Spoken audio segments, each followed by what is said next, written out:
एक साधक का सवाल है। उन्होंने कहा है कि जी भक्ति में मन नहीं लगता, क्या बहुत पुण्य कर्म करें तो पुण्य कर्म से भगवान मिल जाएंगे? ये सवाल है इनका। मतलब कहने का ये है कि भगवान में तो मन उतनी मात्रा में लगेगा जितनी मात्रा में संसार से वैराग्य होगा। दो डिपार्टमेंट, एक शरीर का डिपार्टमेंट है, एक आत्मा का डिपार्टमेंट है, एक माया है, एक भगवान है। तो जीव तो बीच में है। तो मन हमारे का पहले माया में लगा हुआ है, बेटे में, पोते में, गाड़ी में, पैसे में, दुकान में। तो उनका ये सवाल है कि मन इनसे नहीं हटता, हम भक्ति तो करना चाहते हैं, तो कोई ऐसा साधन है कि हम पुण्य कर्म शुभ कर्म करें, भगवान शुभ कर्म से मिल जाए? ये इनका सवाल है।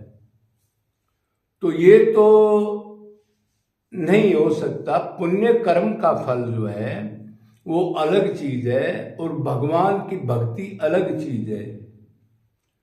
भक्ति का मतलब होता है भगवान में मन लगे, भगवान अच्छे लगे, भगवान से संबंध बन जाए। और मन तो संसार में लगा हुआ है। तो अगर आप कोई भी पुण्य कर्म करोगे तो किसी भी कर्म की शुरुआत होगी और वो फल दे के नष्ट हो जाएगा। कोई भी कर्म करो आप, कर्म का भी एंड होगा करने के बाद और फल मिलेगा, उसका भी एंड हो जाएगा। कोई बैलेंस चीज नहीं बचती। फिर दोबारा करो तो उसका फिर वैसा फल मिलेगा। तो भगवान ने कहा है और रामायण में भी कहा गया है, अक्के कली काल ना साधन दूजा, योग ज्ञान तप वर्त ना पूजा। भगवान की भक्ति के अलावा भगवान का नाम और भगवान के रूप ध्यान में प्रेम हुए बगैर भगवान नहीं मिल सकते कभी भी। पुण्य कर्म जो फल का, पुण्य कर्म जो आप ठीक ठीक करोगे विधान से, तो उसका फल तो स्वर्ग है। और वो उतने टाइम का है जितनी मात्रा में कर्म जो आपने किया उसकी पावर है, उतने दिन का है वो पुण्य कर्म। वो स्वर्ग उतने दिन के लिए मिलेगा, फिर जीरो हो जाएगा। मतलब कर्म किया, कर्म ने फल दिया, एंड हो गया। एंड होने के बाद फिर इधर ही आओ मृतलोक में। छिड़े पुण्य विसंति मृतलोक। तो भगवान से अगर भगवान को हम चाहते हैं तो भगवान ने कहा है, अनन्य चेता सततम यो मा समति नितश्य तस्माम सुलभ पार्थ है। जो मन से मेरा निरंतर अनन्य चिंतन करता है, सत्यम सदा, फिर का यो मा समर्ति नित्य, दोबारा उसको पक्का किया, नित्य मेरा स्मरण करता हूं, उसको मैं सुलभ हूं। अब मन तो संसार में उन कर्मों में लगा रखे है, बाप में, बेटे में, दोस्ती में, व्यापार में, ईर्ष्या में, जलन में, दुश्मनी में, प्यार में। तो एक ही तो मन है, डबल मन तो है नहीं। तो आप जो कह रहे हो पुण्य कर्म का फल मिलेगा, कोई भी उसका एंड हो जाएगा। और भक्ति जो भी आप मन की अटैचमेंट से जितनी करोगे, भक्ति कभी खत्म नहीं होती। अगर वो 10% इस जन्म में हुई है तो फिर जब भी आपको मनुष्य शरीर भगवान देंगे तो उस टाइम पर उतनी मिल जाएगी। इसका एंड नहीं होता, कर्म का एंड होता है। तो पुण्य कर्म से भगवान नहीं मिल सकते। पुण्य कर्म तो वो फल देगा कोई संसारिक समान, जैसे योग ज्ञान जो है, योग ज्ञान तप वर्थ पूजा ये भी कलयुग में नहीं चलते, क्यों? योग का फल है सिद्धियां दे देगा, ज्ञान का फल है आत्मज्ञान करा देगा, ब्रह्म ज्ञान नहीं करा सकता, भगवान का ज्ञान नहीं करा सकता। क्यों? भगवान ने चैलेंज दिया है, मम माया दुरतया मामे ये प्रपद्यन्ते माया मेताम तरन्ते थे।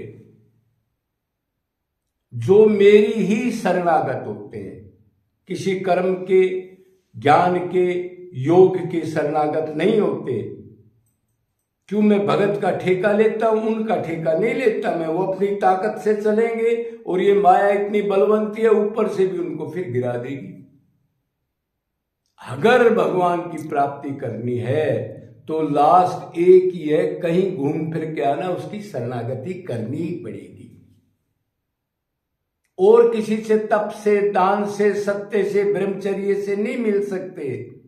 प्यार करना पड़ेगा, और प्यार जब होगा जब वो मन उधर से हटेगा। एक ही मन है ना, एक्टिंग में प्यार करते रहे, राम राम राम राम राम राम पूजा पाठ करते रहे, और मन उनके अंदर हो तो वो तो निरर्थक है, जीरो है, उसका तो कोई फल होता नहीं। तो अभी आप समझ गए होगे शॉर्ट में, पुण्य कर्म को भी कोई आप करोगे, शुभ कर्म करोगे, हर एक कर्म को भगवान नोट करता है, पाप हो, पुण्य हो, भक्ति हो, कुछ भी हो, तो उसका ठीक ठीक आपको आगे फल मिल जाएगा। फल मिलेगा, वो एंड हो जाएगा। क्यों? आपने जो पुण्य कर्म किया वो भी एंड हो गया, फल मिलके भी एंड हो गया। एंड होने वाली चीज नित्य आत्मा को कभी शांति नहीं दे सकती। क्यों? आत्मा तो नित्य है, सदा है, अविनाशी है, भगवान का तो अंश है। तो अगर आप भगवान को प्राप्त करना चाहते हैं हम भाई, तो उसके लिए भगवान से प्रेम करना पड़ेगा। प्रेम मन करेगा, और मन उतनी मात्रा में करेगा जितनी मात्रा में संसार से वैराग्य होगा। या ऐसे कह लो, भगवान से प्यार करोगे, भक्ति करोगे, तो जितनी मात्रा में भक्ति करोगे उतनी मात्रा में वो मन ऑटोमेटिक उधर से संसार से हट जाएगा। दो ही पलड़े, एक में सामान रखो दूसरा उठ जाएगा, इसमें सामान हटा लो तो वो उठ जाएगा। मतलब जीव में एक तरफ माया है, एक तरफ भगवान है, एक तरफ से हटेगा तो दूसरी तरफ लग जाएगा, सीधी बात है। तो अब जिस भाई का सवाल था वो समझ गए हो कि पुण्य कर्म का फल होता है वो स्वर्ग ब्रह्मलोक तक। लेकिन भगवान की प्राप्ति के लिए अनन्य शरणागति, निरंतर निष्काम अनन्य, अनन्य माने एक भगवान की ही भक्ति, उसी में सदा मन रहे। भगवान की भक्ति में 3-4 और भी चीज है, उसके गुण, रूप, लीला, धाम और भगवत प्राप्त संत, ये सारे भगवान ही हैं। इनमें मन रहेगा तो भगवान का प्रेम का ही फल मिलेगा। पुण्य कर्म फल देके नष्ट हो जाएगा। अब भक्ति के लिए अनन्य शरणागति करनी पड़ेगी, 100% मन को लगाना पड़ेगा, तो भगवान मिल जाएंगे, हमारा फंदा कट जाएगा। जो जूते चप्पल डंडे लाते घुसे खा रहे हैं, दुख भोग रहे हैं, अब तक तो इससे हटा नहीं है। यही रीजन है। बोलो वृंदावन बिहारी लाल की जय। जय जय श्री राधे।